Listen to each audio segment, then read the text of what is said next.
حضرت امیر حمزہ کا اسلام لانا کافروں کو تشویش میں مبتلا کر گیا کہ اس طرح اہم لوگ اسلام میں داخل ہوتے گئے، تمہارے لیے مقابلہ کرنا مشکل ہو جائے گا، تو لہٰذا اس قصے کو ابھی تمام کیا جائے، بعد میں تم چاہو گے بھی تو مقابلہ نہیں کر پاؤ گے۔ دارالندوہ میں بیٹھ کے یہ مشاورت ہوئی اور طے یہ پایا کہ بانی اسلام کی زندگی کا چراغ بجھا دیا جائے، اور اس کے لیے عمر بن خطاب نے حامی بھری کہ یہ کام میں کروں گا، اور پورے جوش کے ساتھ ہاتھ میں تلوار پکڑے ہوئے حضور علیہ السلام کو شہید کرنے کے ارادے سے گھر سے نکلتے ہیں۔ راستے میں بنو زہرہ کے ایک شخص سے ملاقات ہوئی تو انہوں نے لہراتے ہوئے عمر کو چلتے ہوئے دیکھا تو کہا کہ یہ کیسی چال ہے اور کدھر جا رہے ہو؟ اس نے کہا کہ میں بانی اسلام کی زندگی کا چراغ بجھانے جا رہا ہوں۔ یہ روز روز کی جو ہم تکلیف اٹھاتے ہیں، آج فلاں بھی مسلمان ہو گیا، آج فلاں بھی، یہ قصہ ہی تمام ہو جائے۔ تو کہا کہ بنو ہاشم کا اور بنو زہرہ کا مقابلہ کر لو گے؟ تو یہ چونکہ بنو زہرہ سے تھے تو عمر سمجھ گئے کہ یہ شخص بھی مسلمان ہو گیا ہے۔ کہا اچھا، اب بنو زہرہ بھی اسلام کی طرف آ گیا ہے تو چلو میں تم سے پہلے چار ہاتھ کر لوں۔ تلوار اٹھائی ہی تھی تو بنو زہرہ کے اس شخص نے کہا کہ پہلے اپنے گھر کی خبر تو لو۔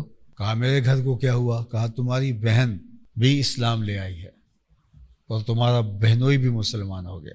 بس پھر غصہ کنٹرول میں نہیں رہا اور سیدھا بہن کے دروازے پر آئے۔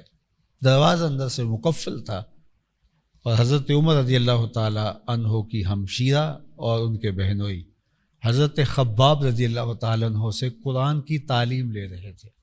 انہوں نے جب زور سے دروازہ کھٹکھٹایا، اسلام کا ابتدائی دور تھا، تو حضرت خباب گھر کے کسی گوشے میں چھپ گئے، لیکن جلدی میں وہ جو صحیفہ تھا جس سے سنا رہے تھے وہ وہیں پڑا رہ گیا۔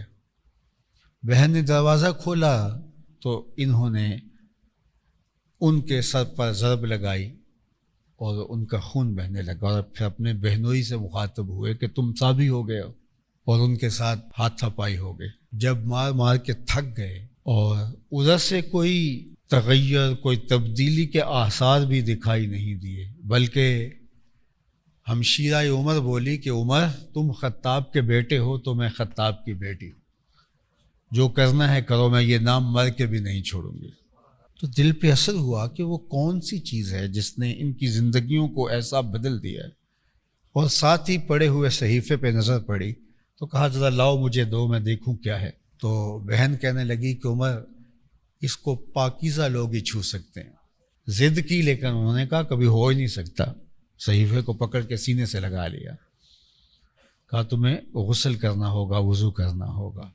عمر اپنا بدن دھو رہے ہیں، پھر صحیفہ سامنے رکھا گیا اور سورہ طٰہٰ کی یہ آیات، طٰہٰ ما انزلنا علیک القرآن لتشقیٰ، عمر پڑھتے جاتے ہیں اور آنکھوں سے آنسو جاری ہو رہے ہیں، اور پھر کہا کہ مجھے بھی لے چلو حضور کی چوکھٹ پہ، میں بھی ان کا غلام بننا چاہتا ہوں۔ عمر کی تو پچھلی عمر برباد ہو گئی، آئے تھے قتل کرنے کے لیے لیکن خود شہید نگاہ یار ہو گئے۔ سودا لینے کے لیے بازار گئے، ہاتھ اس کے بکے جس کے خریدار گئے۔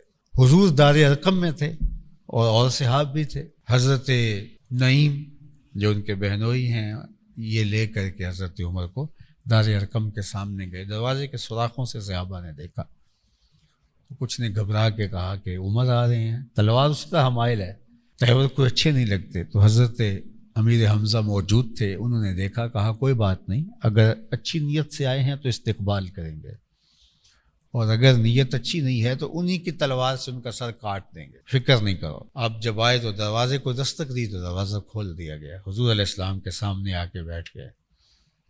تو آقا کریم علیہ السلام نے فرمایا عمر وہ وقت نہیں آیا کہ تم اسلام قبول کر لو، اور یہ وہ وقت تھا، حضور کی دعا مستجاب ہو چکی تھی۔ اللہ یا عمر بن خطاب سے یا عمر بن حشام سے اسلام کو عزت دے دے۔ تو حضرت عمر اسلام لے آئے۔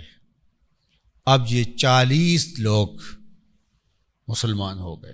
حضرت عبداللہ ابن عباس رضی اللہ تعالیٰ عنہ فرماتے ہیں کہ قرآن مجید کی یہ آیت یا ایھا النبی حسبک اللہ ومن اتبعک من المؤمنین، یہ حضرت عمر رضی اللہ تعالی عنہ کے ایمان لانے پہ نازل ہوئی۔ جب حضرت عمر اسلام لائے تو اللہ نے کہا اے نبی تمہارے لیے اللہ کافی ہے، ومن اتبعک من المؤمنین، اور جو اسلام لے آئے مومن بن گئے یہ کافی ہیں تمہارے لیے۔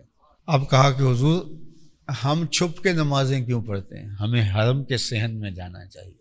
اور مسلمانوں کی دو صفیں بنی، ایک صف کے آگے حضرت عمر چل رہے تھے، دوسری صف کے آگے حضرت امیر حمزہ چل رہے تھے، درمیان میں حضور چل رہے تھے۔ اور جا کے حضرت عمر نے کھلم کھلا نماز ادا کی حضور کی اقتداء میں، اور باقی اصحاب نے۔ حضرت عبداللہ ابن مسعود رضی اللہ تعالیٰ عنہ فرمایا کرتے تھے حضرت عمر کا اسلام لانا اسلام کی فتح تھی۔ اللہ اکبر، ان کا اسلام کے لیے عزت کا سبب اور اسلام کے لیے فتح اور کامرانی کا ذریعہ بنا۔ اور پھر آپ ایک ایک کافر کے دروازے پہ گئے، جب بھی کوئی شخص اسلام لاتا تو اس کو کافر مارتے تھے، نشان عبرت بنانے کی کوشش کرتے تھے۔ حضرت عمر ایک ایک کافر کے دروازے پر گئے، دستک دی، وہ باہر آیا، کہا کمزوروں پر ظلم ڈھاتے رہے ہو کہ اسلام کیوں لائے ہو؟ خطاب کا بیٹا تمہیں بتانے آیا ہے کہ میں بھی آج کے بعد حضور کا غلام بن گیا۔